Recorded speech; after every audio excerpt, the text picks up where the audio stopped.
Desperation, deception, and the lure of quick money have led several Kenyans into the dangerous world of international drug smuggling.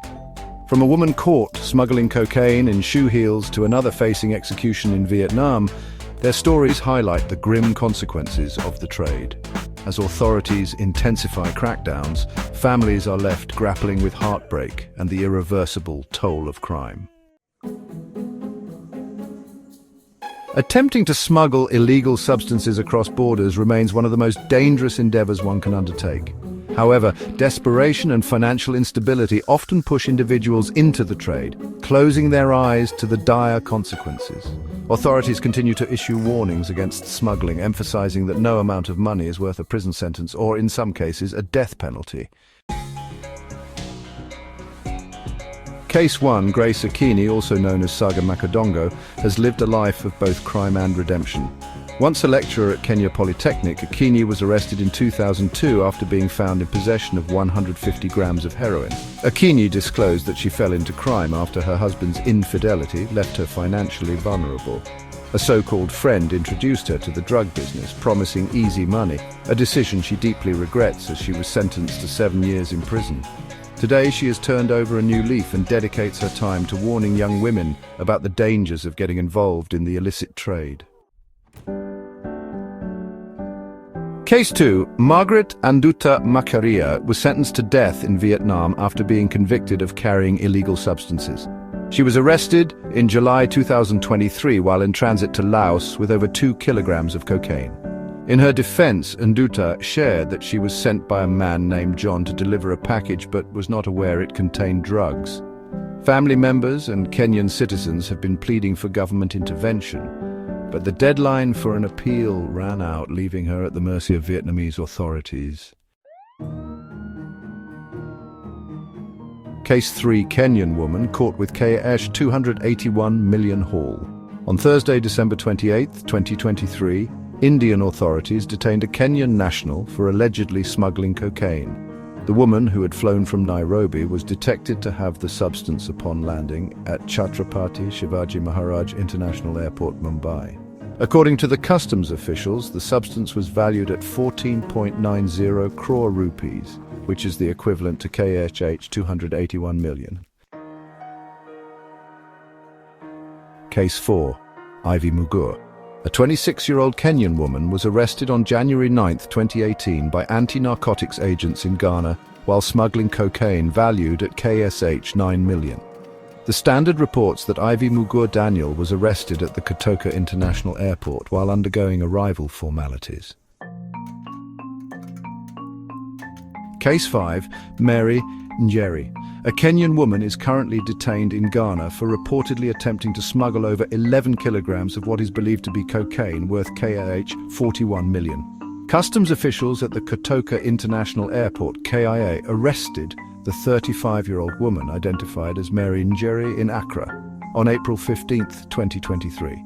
A statement from the Narcotics Control Commission, NACOC, of Ghana indicated that Njeri was arrested after a routine check at the arrival hall.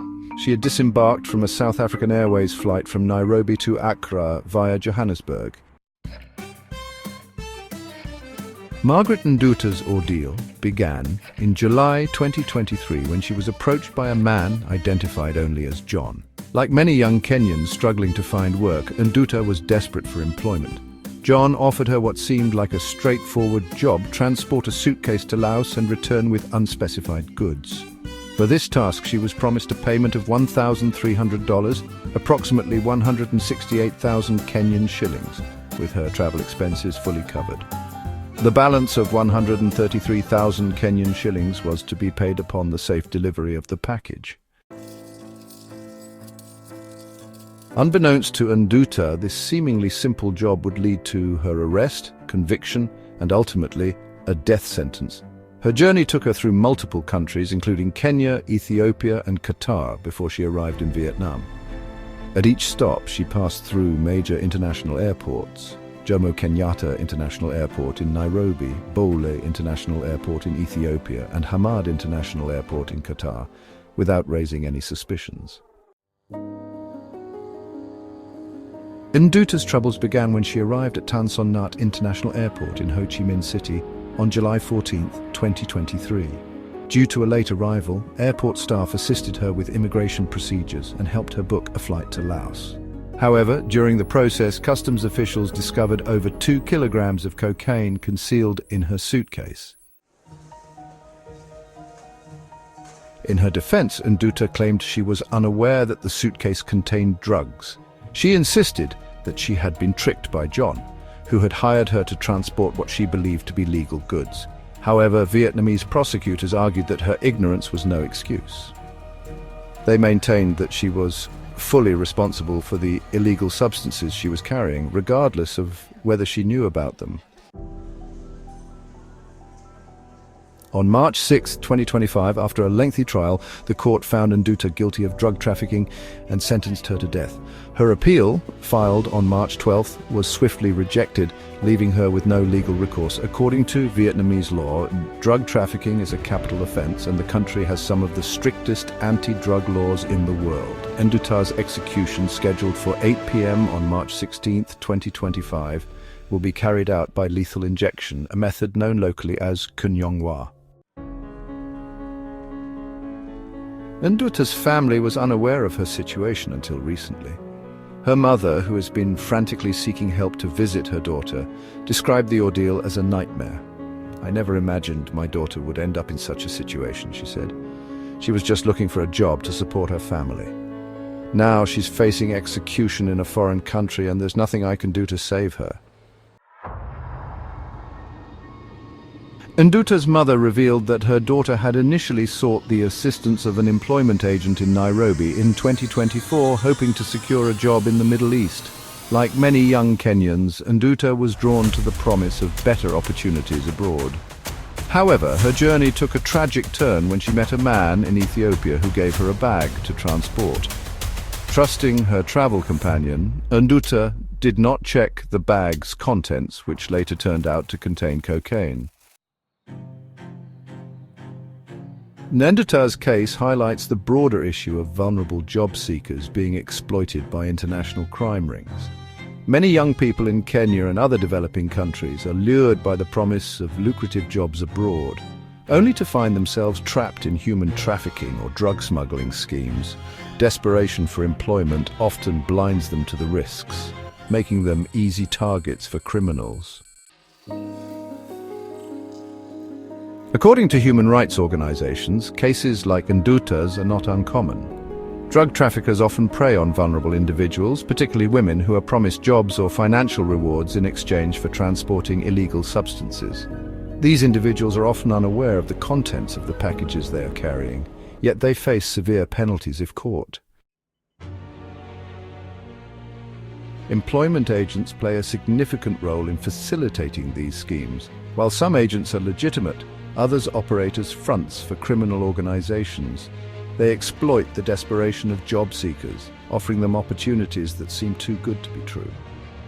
In many cases, these agents provide false documentation and travel arrangements, leaving their victims with no way out once they realize the truth. Nduta's case also raises important legal and ethical questions. While Vietnamese authorities argue that ignorance is no defense, human rights advocates contend that individuals like Nduta are victims rather than criminals. They argue that harsh penalties, including the death penalty, are disproportionate for individuals who are often coerced or deceived into committing crimes. Vietnam's strict anti-drug laws have been criticized by international human rights organizations, which argue that the country's approach fails to address the root causes of drug trafficking. Instead of focusing on rehabilitation and prevention, Vietnam's legal system emphasizes punishment, often with devastating consequences. Nduta's case has sparked outrage in Kenya and beyond. Human rights organizations, including Amnesty International, have called for her sentence to be commuted. They argue that executing Nduta would be a grave injustice given the circumstances of her case. However, Vietnamese authorities have remained firm, insisting that the law must be upheld. The Kenyan government has also been criticized for its lack of action. While the Ministry of Foreign Affairs has expressed concern, it has done little to intervene on Nduta's behalf. Many Kenyans have taken to social media to express their anger and frustration using hashtags like #SaveMargaretNduta and #JusticeForNduta to raise awareness. Nduta's story is a stark reminder of the human cost of drug trafficking. While the focus is often on the drugs themselves, the individuals caught in the middle are often overlooked.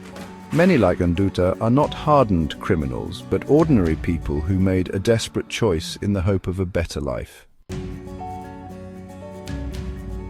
The international drug trade is a multi-billion-dollar industry that thrives on exploitation and violence.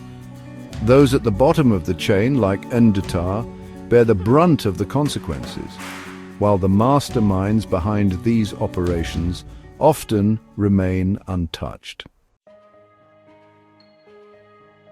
Nduta's case highlights the urgent need for change. Governments, international organizations, and civil society must work together to address the root causes of drug trafficking and human exploitation. This includes providing better economic opportunities for vulnerable populations, cracking down on illegal recruitment practices, and advocating for fairer legal systems. For now, Margaret Nduta's fate hangs in the balance. As her execution looms, her family and supporters continue to hold out hope for a last-minute reprieve. But even if she is spared, her story serves as a tragic reminder of the dangers faced by those who are simply trying to make a better life for themselves and their families.